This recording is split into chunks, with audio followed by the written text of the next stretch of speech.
Hello, welcome. My name is Emily McDowell. I'm the Associate Director of College Counseling at the Williston Northampton School. So I am here to bring to you a slightly different perspective of the private school, and particularly for me, the boarding school experience. Um, I am going to talk a little bit about the leadership that I've experienced, but again, sort of bringing in some of the Mount Holyoke experience with it. So let me share my screen and I'll be right with you.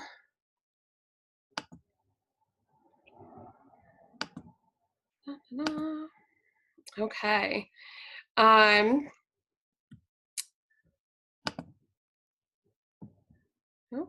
sorry. There we go. So like I said, my main role is in college counseling. And for those of you who aren't as familiar with boarding school experience, we wear many hats in our jobs. So in addition to working full-time in college counseling, I have also been a teacher in both the history departments and the fine and performing arts departments. And then during my time as well, I have also coached varsity swimming, varsity rowing, and varsity girls water polo, just not all at the same time. I've also really embraced the residential component of my job. I was a dorm parent for 12 years, and then stepped into a role as dorm head for the last 6 years that I was in the dorm, and just really found that to be a niche that I loved and really felt like a leader. Then most recently, my family and I opted to move out of the dormitory and into a house. I have small children and felt like it was a good time to focus back on our family. So I have been at Williston for 17 years. It's been a really rewarding and joyful experience, but it's also brought some challenges along the way. And I really felt like I had the leadership qualities that I wanted, but sort of felt confused as to how to help others see me in that role. And that was one of the biggest reasons why I pursued this master's degree at Mount Holyoke, because again, like Jessica said, I was this sort of eager beaver 22-year-old who had been working in college admissions for a few years before I came into this job here, and just sort of felt like there were some people in our administration maybe who sort of still saw me as that 22-year-old sort of green, very young and eager to do my best. But I sort of struggled with how to figure out how to help people see me in a different light.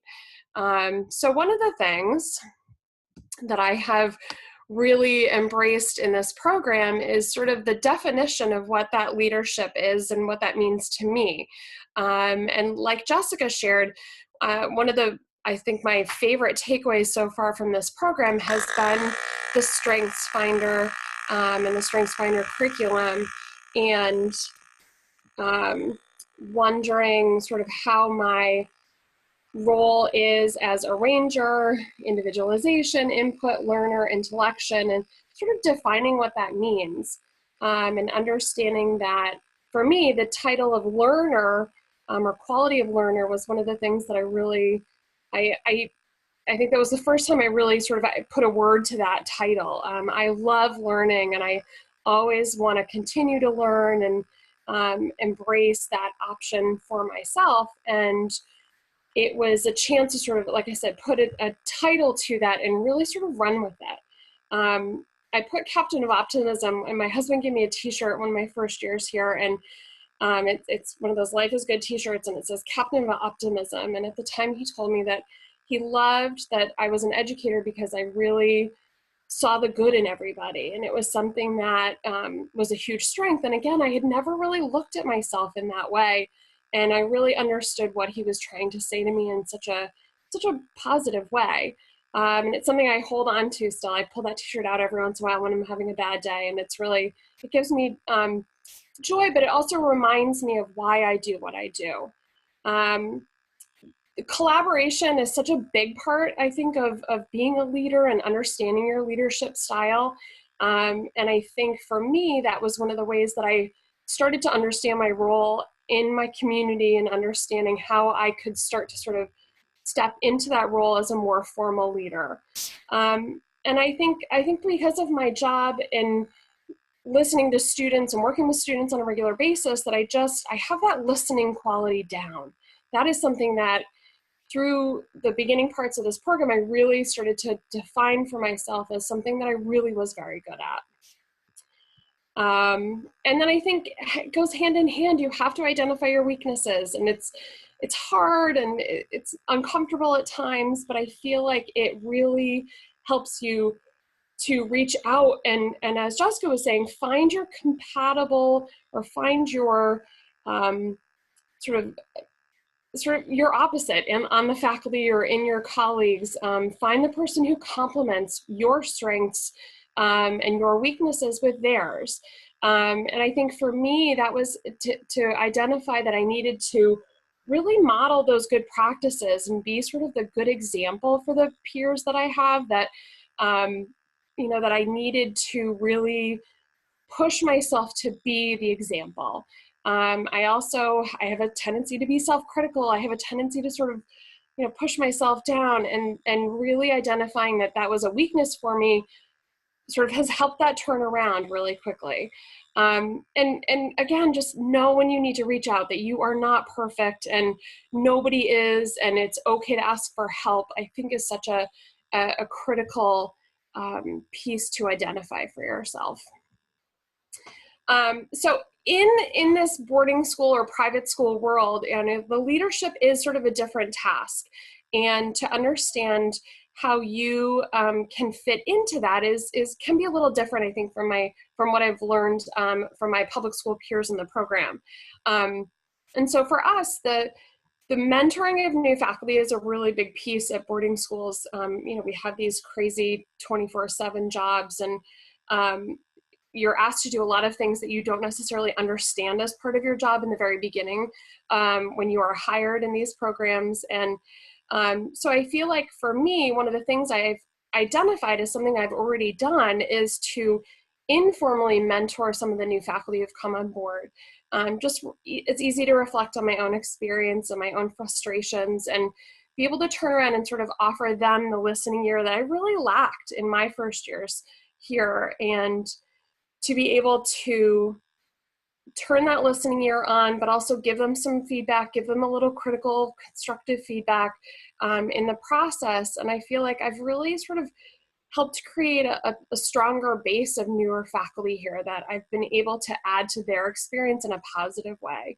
And I think I've identified that that's one of the ways that I've been able to lead. Volunteering for task forces, or volunteering for to chair some self-studies. And I want to second what Shelby just said, that the opportunity presented itself for me to chair part of our self-study last year. And it was one of the hardest things I've done, but I had to say no. And it took a lot of sort of digging deep to really recognize that at this point, it was way too much for me to do, and to do the best job. I had just started the master's program. I was pregnant. There was a lot going on in my life. And as much as I wanted the opportunity to sort of run with it and hopefully shine in the process, I really struggled with saying no. And I think it was for the better. I really think it would have been way too much on my plate at that time. I had a new dean of my office. I had new colleagues. There was a lot going on, and it was hard, but I did say no.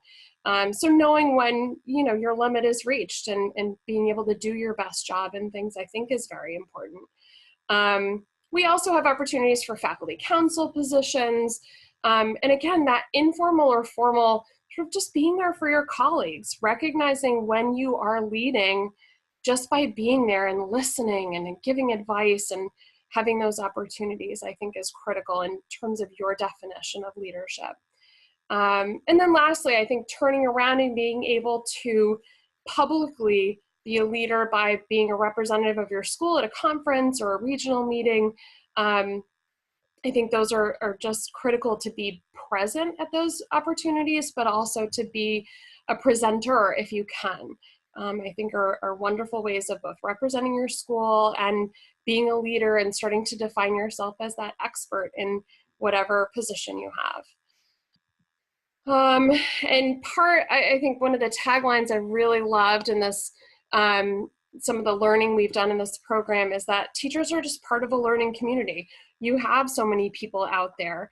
And for me, these are represented in sort of these 4 different areas. And trust to me is one of the biggest pieces in terms of being confident that I am seen as a leader. And so I have my trusted administrators that I turn to for advice. I have people who I can tap and get feedback if I want it, or reach out for more opportunities if I am seeking it. On my MATL cohort are just my sort of wide-reaching network now, and there are wonderful opportunities to again, bounce questions off of or get advice from, or just sort of reach out beyond my little school network. My office, I have the best office on campus, which is what the BOOC stands for.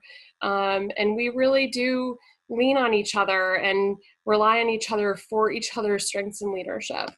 And my former colleagues, I am really lucky to have had a wonderful network who've come in and out of our office over the years. And it just has expanded my knowledge outside of our school to be able to reach out to them, to connect with them at conferences and connect with who they connect with. And that has just multiplied my sort of team tenfold. It's been unbelievable in the last few years. And I'm just going to leave you with my very favorite Simon Sinek quote from his book, Leaders Eat Last. We read in one of our classes that leadership is the choice to serve others with or without the rank. Just being the idea that you can be a leader without that title. And that's something I've really learned to embrace over the last 2 years, that I am more confident, I am an expert in things that I know down pat, that I have down pat, and that I can be the leader without somebody sort of offering me a new nameplate on my door. So